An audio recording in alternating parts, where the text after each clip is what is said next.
Hello అందరికీ. బీరకాయ పెసరపప్పు రోస్ట్ చేసుకుందామండి వితౌట్ వాటర్. సో అలా అన్నీ రెడీ చేసి పెట్టేసుకుందాము.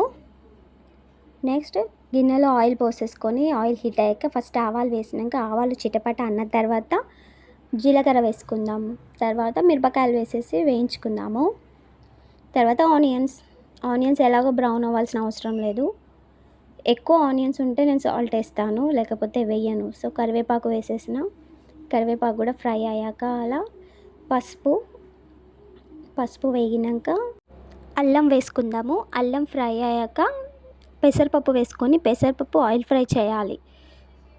అలా మూత పెట్టేసుకొని అది ఫ్రై అయ్యాక బీరకాయలు వేసేసి సాల్ట్ వేసేసి కలిపేసుకొని మూత పెట్టేద్దాము.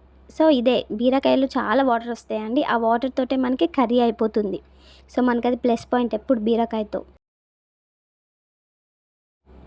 సో అలా వాటర్ కంటెంట్తోనే అది ఉడికిపోతుంది. క్యాప్ పెట్టేసుకొని కలుపుతూనే ఉండాలండి. పెసరపప్పు ఊరికే అడుగు అంటుతూనే ఉంటుంది అది లాస్ట్ వరకు. నెక్స్ట్ టమాటోస్ వేసుకొని టమాటోస్ కూడా సాఫ్ట్ అయ్యేంత వరకు వెయిట్ చేద్దాము.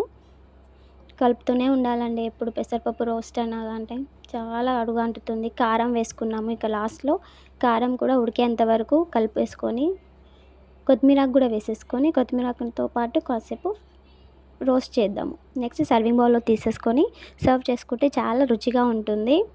నేను మామిడికాయ పచ్చడి వేసుకొని పక్కన ట్రై చేశాను, కానీ వట్టిదే సూపర్గా ఉంటుంది. Thank you.